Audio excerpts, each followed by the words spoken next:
Hi అండి. అందరికీ నమస్కారం.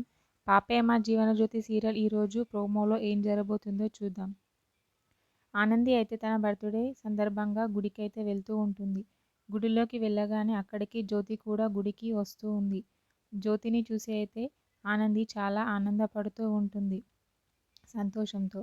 వెంటనే జ్యోతి కూడా ఆనందిని చూస్తుంది. చూసి చాలా ఆనందపడుతూ ఉంటుంది. వెంటనే ఆనంది జ్యోతమ్మ అని చెప్పి దగ్గరికి వస్తూ ఉంటుంది. జ్యోతిని కలవనీయకుండా జీవన అయితే మధ్యలోకి వచ్చి నిల్చుంటుంది. జీవనని చూసి ఆనంది అయితే జీవన అని చెప్పి అంటూ ఉంటుంది. వెంటనే వాళ్ళిద్దరి మధ్యలో ఉన్న జీవన అయితే ఆ జీవనని ఎందుకొచ్చావు, ఎందుకు అమ్మని కలుద్దామనుకుంటున్నావు అని చెప్పి అడుగుతూ ఉంటుంది. ఆనంది అయితే చాలా బాధపడుతూ ఉంటుంది. నిన్ను తన సొంత కూతురులా చూసుకుంది, కానీ నువ్వేం చేశావు అని చెప్పి ఆనంది పైన కోప్పడుతూ ఉంటుంది జీవన.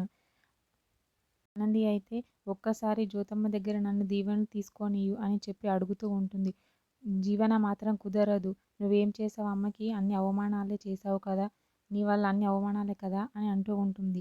వెంటనే సూర్య అయితే జీవన ఎందుకలా మాట్లాడుతున్నావు, ఆనంది మాత్రం ఏమడిగింది, తన దీవెనలే కదా ఇవ్వనివ్వు అని చెప్పి అంటూ ఉంటాడు.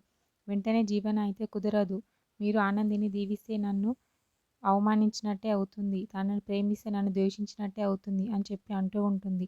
ఆ మాటలకి అయితే సూర్య చాలా షాక్ అవుతూ ఉంటాడు. అక్కడే ఉన్న జ్యోతి కూడా చాలా బాధపడుతూ ఉంటుంది ఆ మాటలకి. ఆనంది కూడా చాలా బాధపడుతూ ఉంటుంది జీవన యొక్క మాటలకి అయితే. వెంటనే జీవన మాత్రం కుదరదు, నువ్వు అమ్మ దీవెన తీసుకోవడానికైతే అస్సలు కుదరదు, మీరు మాత్రం ఆనందిని దీవిస్తే నేను ఇక్కడి నుంచి వెళ్ళిపోతాను అని చెప్పి అంటూ ఉంటుంది జీవన అయితే. వాళ్ళిద్దరూ అలాగే చూస్తూ ఉండిపోతారు, జ్యోతి మరియు సూర్య. ఆనంది మాత్రం చాలా ఏడుస్తూ చాలా బాధపడుతూ ఉంటుంది జీవన్ యొక్క మాటలకైతే.